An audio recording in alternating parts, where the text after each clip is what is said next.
The lord. ఈరోజు Hebron calendar వాగ్దానము 2వ దినవృత్తాంతములు 19వ అధ్యాయము 11వ వచనము. మరియు ప్రధాన యాజకుడైన అమర్య యెహోవాకు చెందు సకల విషయములను కనిపెట్టుటకు మీ మీద ఉన్నాడు. యూదా సంతతి వారికి అధిపతియు ఇష్మాయేలు కుమారుడైన జెబద్యా రాజు సంగతుల విషయములో పైవాడుగా ఉన్నాడు. లేవీలు మీకు పరిచారకులుగా ఉన్నారు. ధైర్యము వహించుడి, మేలు చేయుటకై యెహోవా మీతో కూడా ఉండును. ఈ అధ్యాయము మొదటి వచనంలో మనము చూసుకుంటే, యూదా రాజైన యెహోషాపాతు ఏ అపాయము చెందకుండా యెరూషలేము నందు తన నగరుకు తిరిగి రాగా అని వ్రాయబడి ఉన్నది.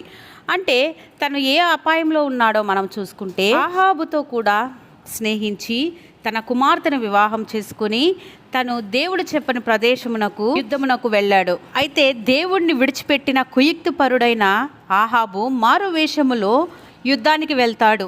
అయితే యెహోషాపాతు మాత్రం తన వస్త్రములనే ధరించుకొని అక్కడికి వెళ్ళినప్పుడు రాజు తనే అనుకొని వారు తరమగా దేవుణ్ణి మొర్రపెట్టినప్పుడు ఆయన రాజు కాడని విడిపింపబడి ఎక్కు పెట్టకుండానే రాజైన ఆహాబుకు గురిపెట్టడం మనము చూస్తున్నాము.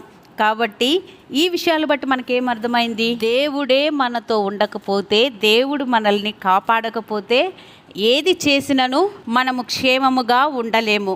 అయితే ఈ యొక్క దేవునికి శత్రువైన ఆహాబుతో స్నేహించుటను బట్టి దేవుని యొక్క కోపము యెహోషాపాతు మీదకి వచ్చింది. అయినప్పటికీ తన క్రియలు కొంచెం మంచిగా ఉండుటను బట్టి కోపం అణుచుకున్న దేవుడుగా ఉన్నాడు.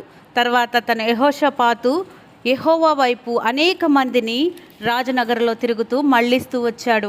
అయితే ఇక్కడ ధైర్యము వహించుడి, మేలు చేయుటకై మీ దేవుడైన యెహోవా మీతో కూడా ఉన్నాడు అంటే మనం భయభక్తులు కలిగి యెహోవా దృష్టికి ఏది న్యాయమో అది మనం నడుచుకున్నప్పుడు ఈ రీతిగా వర్ధిల్లే వారిగా ఉంటాము. మేలు చేయుటకు మన దేవుడు మనతో కూడా ఉంటాడు.